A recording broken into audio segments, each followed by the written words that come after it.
सर्वेभ्य नमो नमः।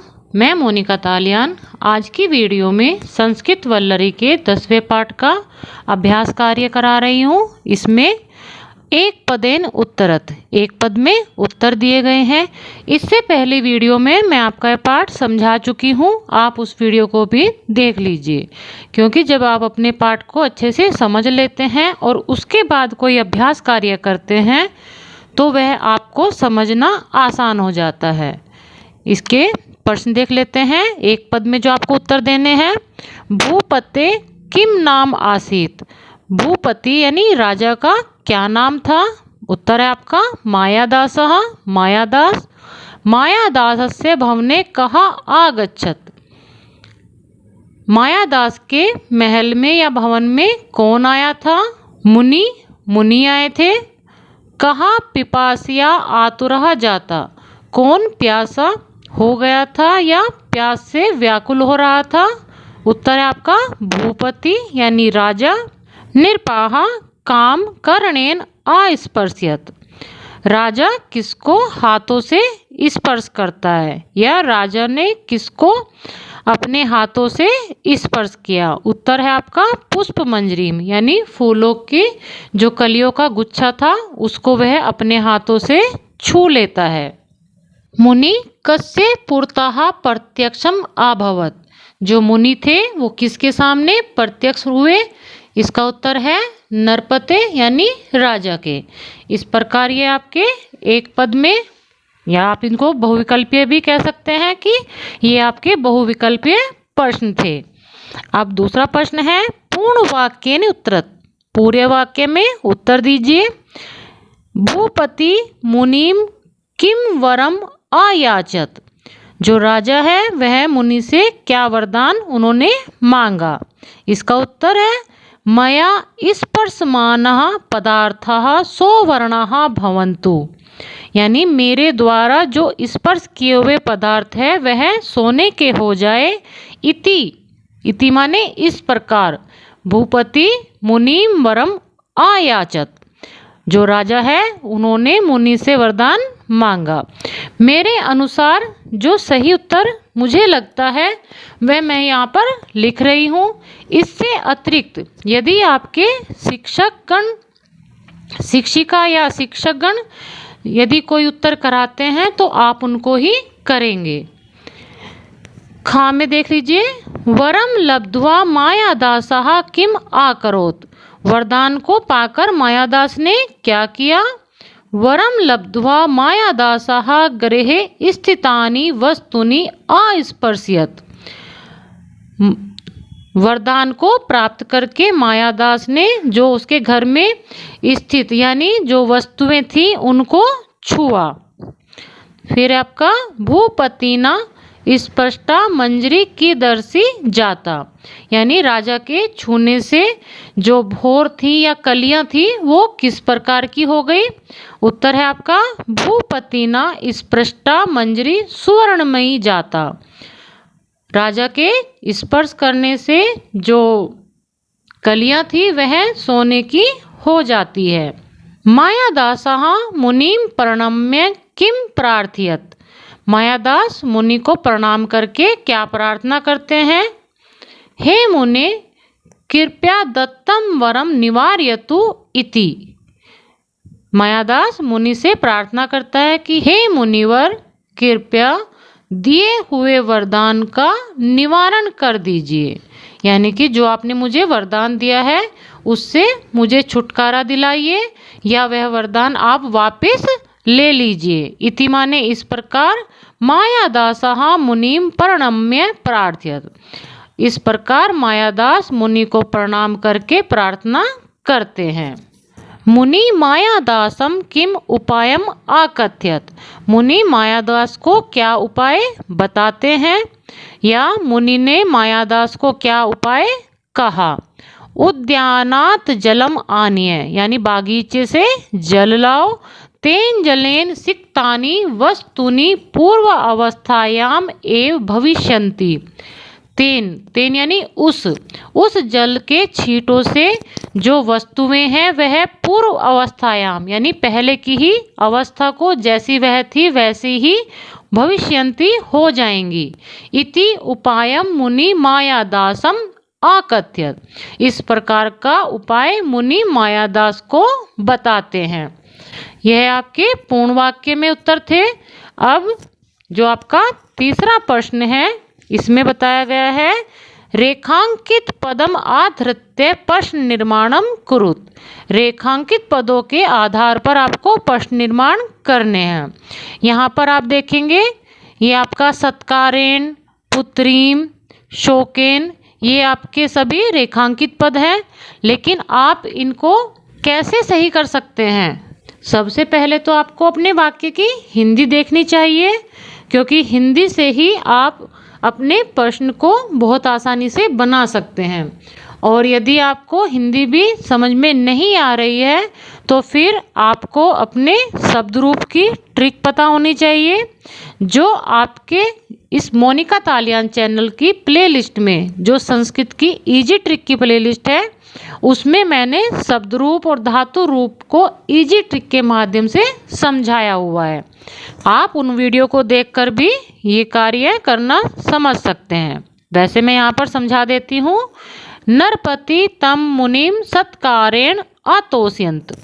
जो राजा है वह उनको यानी उन मुनि का आदर सत्कार करके उनको संतुष्ट करता है। तो यहाँ पर जो सत्कारेण लिखा है यह आपका तृतीय विभक्ति और एक वचन का पद है।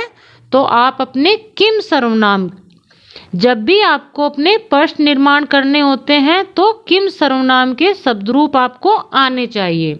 यह भी आपको संस्कृत की जो प्लेलिस्ट है उसमें मिल जाएंगे। किम सर्वनाम के तीनों ही लिंगों में ये आपके शब्द रूप चलते हैं, पुल्लिंग, स्त्रीलिंग और नपुंसकलिंग।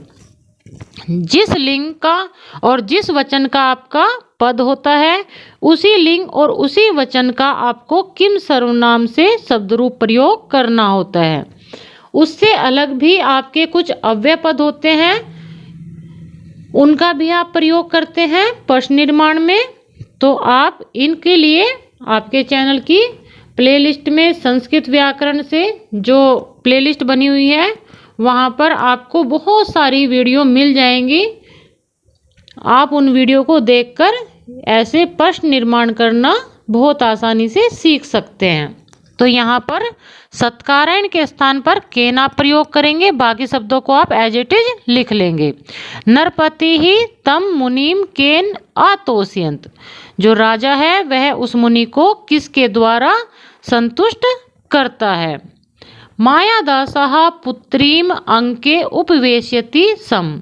जो मायादास है वह अपनी पुत्री को अपनी गोद में बिठाता था। तो पुत्रीम, पुत्रीम आपका स्त्रीलिंग पद है, द्वितीय विभक्ति एक वचन का। तो आप किम सर्वनाम से स्त्रीलिंग का ही पद लेंगे, द्वितीय विभक्ति एक वचन का। तो वह होता है आपका काम। तो मायादासः काम अंके उपवेश्यति सम कह लीजिए या स्मः कह लीजिए, ये आपके उच्चारण पर निर्भर करता है कि मायादास किसको अपनी गोद में बिठाया था। मायादासः शोकेन उच्चै विलापयत। शोकेन, शोकेन जो आपका पद है यह तृतीय विभक्ति एक वचन का पद है। इसके स्थान पर आप किम सर्वनाम तृतीय विभक्ति एक वचन वाला ही पद प्रयोग करेंगे, जो बनता है आपका केन। मायादासः, यहाँ पर विसर्ग छूट गए हैं, आप विसर्ग लगा लीजिए। मायादासः केन उच्चै, उच्चै में भी आपके विसर्ग होंगे, उच्चै विलापयत। मायादास किससे जोर से रोने लगा या किस कारण से वह जोर से रोने लगा। इस वाले वाक्य में देखिए, उद्यानात जलम आनीय, बागीचे से जल लाओ। तो यहाँ पर कस्मात जो है यह आपका शब्द रूप के अनुसार हो जाएगा जो आपके किम सर्वनाम है। और उससे अलग जो आपका कुत्र और कुतः मैंने दिया है ये आपका अव्यय पद है। कुत्र आपका स्थानवाचक है और कुतः ये आपका अव्यय पद है जो आपके प्रत्यय के अनुसार प्रयोग होता है। तो तीनों में से आप मेरे अनुसार तो कुछ भी प्रयोग कर सकते हैं, बाकी उचित होगा जो आपकी शिक्षिका या शिक्षक गण कराएं आप उनको ही करें। तो यहाँ पर पंचमी विभक्ति का प्रयोग हुआ है और स्थान के कारण यहाँ पर मैंने कुत्र का प्रयोग भी किया है। तो कस्मात ऑब्लिक में मैंने कुत्र लिखा है और फिर ऑब्लिक करके कुतः लिखा है। तो तीनों का ही अर्थ होता है कहाँ से। जलम आनीय जल ले आए। माया दासस्य पुत्री कुसुम मंजरीम आदाय तत्र आगतः। मायादास की पुत्री जो है वह फूलों के गुच्छों को या फूलों की कलियों को लेकर वहाँ आ जाती है। तो कुसुम मंजरीम यह आपका द्वितीय विभक्ति एक वचन का पद है, तो इसमें आपका किम हो जाएगा कि मायादासस्य पुत्री किम आदाय तत्र आगता, कि मायादास की पुत्री क्या लेकर वहाँ आ गई। इस प्रकार ये आपके प्रश्न निर्माण हो जाएंगे। प्रश्न निर्माण के लिए सबसे पहला नियम है कि आपको आपके किम सर्वनाम के शब्द रूप आने चाहिए। उससे अलग जो आपके प्रश्नवाचक अव्यय पद हैं उनके बारे में भी आपको जानकारी होनी चाहिए। और यह सभी आपको संस्कृत प्लेलिस्ट में आराम से मिल जाएगी, वहाँ पर आप जाकर प्रश्न निर्माण के वीडियो देख सकते हैं। फिर आपका अगला प्रश्न है उचित शब्दई रिक्त स्थानानाम पूर्ति क्रियताम, यानी उचित शब्दों से रिक्त स्थानों की पूर्ति कीजिए। जो आपके रिक्त स्थान में शब्द लिखे जाने हैं वह पहले ही दिए हुए हैं, उनको चुनकर आपको अपने रिक्त स्थान पूर्ण करने हैं। तो यहाँ पर आप इनको ध्यान से देख लीजिए, क्योंकि आगे आपको ये जो आपके शब्द दिए हुए हैं ये दिखाई नहीं देंगे। वैसे मैंने ये कार्य पूर्ण किया हुआ है, आप इसको केवल समझ लीजिए।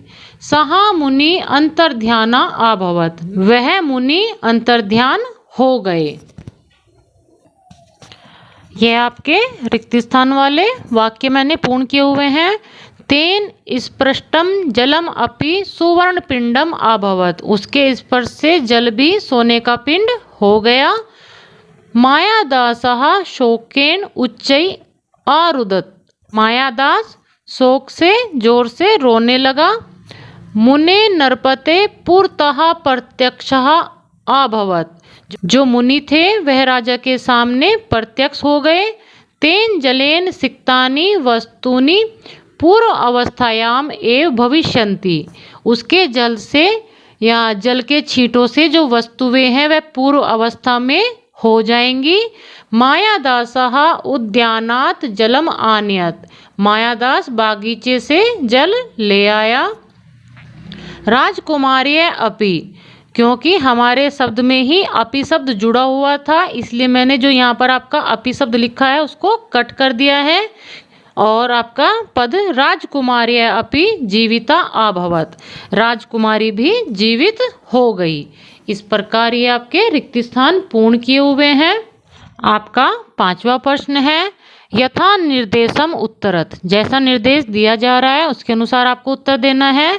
दृष्टवा इत्यत्र कहा धातु कश्च प्रत्यय, दृष्टवा जो आपका पद है इसमें कौन सी धातु और कौन सा प्रत्यय है। उत्तर है आपका दृष्ट धातु और कत्वा प्रत्यय है। प्रसन्नः इत्यत्र से किम विलोम पदम, प्रसन्नः जो आपका पद है और जो आपका पूरा पाठ आपने पढ़ा है, आपके पूरे पाठ में प्रसन्नः के लिए विलोम पद क्या प्रयोग हुआ है। इसका उत्तर है आपका खिन्नः। परिणम्य इति पदे कहा प्रत्यय, परिणम्य जो आपका पद है उसमें कौन सा प्रत्यय प्रयोग हुआ है। उत्तर है ल्यप। शोकेन इति पदे का विभक्ति, शोकेन में आपका तृतीय विभक्ति है। उच्चै इति पदस्य परिचयम किम अस्ति, जो आपका उच्चै पद है वह आपका कौन सा पद है या उसका क्या परिचय है, आप उसको कैसे पहचानेंगे। तो जो आपका उच्चै पद है वह आपका अव्यय है। आपका छठा प्रश्न है संधिम कुरुत, यानी संधि कीजिए। ये आपके संधि विग्रह वाले पद हैं आप इनको संधि करके जो मैंने यहाँ पर किया हुआ है उनको आप देख लीजिए और समझ भी लीजिए। सत्कारेण प्लस में अतोष्यत, आपकी संधि आप पूर्व पद का अंतिम वर्ण और उत्तर पद का पूर्व वर्ण जो आपका होता है उसमें संधि होती है। यहाँ पर आप देखेंगे अणा, जो आपका अणा है इसमें आ जुड़ा हुआ है और अतोष्यत में भी आ जुड़ा हुआ है। आ का आ के साथ मेल करके आपका दीर्घ आ प्राप्त होता है। तो सत्कारेणा तोष्यत ये आपका पद बन जाएगा। लेकिन कहीं कहीं पर आपका संधि जो युक्त पद होते हैं वह बिना संधि के भी उसी रूप में हमें देखने को मिलते हैं। तो ये आपका सत्कारेण अतोष्यत वाला पद भी बन सकता है। बाकी आपके शिक्षकगण जो आपसे कराएं उनके अनुसार आप कर लीजिए। स्वस्ति प्लस अस्तु ये आपका हो जाएगा स्वस्तु।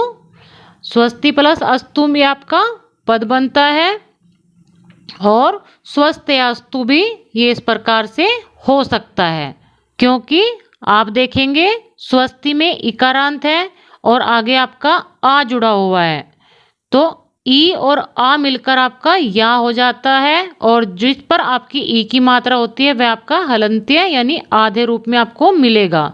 तो स्वस्थयास्तु भी आपका सही पद होगा और स्वास्थ्यास्तु भी आपका पद बन सकता है। अभि प्लस इष्टम अभीष्टम, तथा प्लस अस्तु तथास्तु, राजकुमारी अपि ये आपका राजकुमारी अपि हो जाएगा। इसमें आपका ई को या आदेश हो जाएगा और रा को आपका हलंत्य रा होकर ऊपर आ जाता है। यहाँ पर जो मैंने आ बनाया है उसका कारण है कि यहाँ पर आपका मुझे ता डबल दिखाई दे रहा है और यदि हम इसको एक ता मानेंगे तो ये आपका ये वाला सही होगा और यदि हम इसको डबल मानेंगे तो फिर आपका ये स्वास्थ्यास्तु हो जाएगा। मूल्य आधारित प्रश्न, हाँ मूल्य आधारित प्रश्न होते हैं जो आपने पाठ पढ़ा है उसको पढ़ने के बाद आप अपने पाठ को कितना समझे हैं। तो प्रश्न देख लीजिए। मायादासः भूपति भवने अपि केन प्रकारेण जीवनम आयाप्यत, जो मायादास था राजा होते हुए भी भवन में किस प्रकार का जीवन यापन करता था, तो इसका उत्तर है दरिद्रवत यानी गरीब के समान। भूपते कृते किम महत्वपूर्णम अस्ति, राजा के लिए सबसे महत्वपूर्ण क्या था, तो इसका उत्तर है स्वर्णम यानी सोना ही या धन ही उसके लिए महत्वपूर्ण था। अति लोभो किमर्थम न कर्तव्यम, हमें अधिक लोभ क्यों नहीं करना चाहिए। सहा तु दुखस्य कारणम, वह तो दुख का कारण होता है। अंत में आपका रचनात्मक कार्य है। जैसे आपका है पाठ में आए कठिन शब्दों का उच्चारण करके लिखिए। यहाँ पर आपके जो पाठ में कठिन शब्द के रूप में हार्ड जो आपके वर्ड होते हैं वो आए हैं उनको आप देख लीजिए। लुब्ध स्पर्शमानः सत्कारेण अतोष्यत अभीष्टम अंतर्ध्यान एवं उक्त्वा अस्पर्श्यत सोवर्णानि कर्णेन अस्पर्श्यत समावस्यतुम निवार्यतुम इत्युक्त्वा।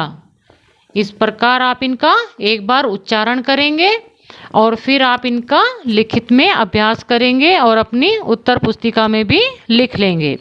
फिर आपका दूसरा है लालच दुख का कारण है, शिक्षक इस विषय से मिलती हुई अन्य कहानियाँ छात्रों से सुनाने को कहें। ये आपके शिक्षक गण के लिए कार्य है और आपके लिए भी। आप और अन्य ऐसी कहानियाँ कहीं पर पढ़ो या अपने किताबों में देखो जहाँ पर कोई लोभ के कारण किसी को हानि हुई हो और कक्षा में आप वो कहानियाँ सुनाइए। आशा करती हूँ यह पाठ आपको अच्छे से समझ में आ गया होगा और जो इसका अभ्यास कार्य मैंने कराया है वह भी आपको अच्छे से समझ में आया होगा। मिलते हैं अगले पाठ की वीडियो के साथ। धन्यवाद।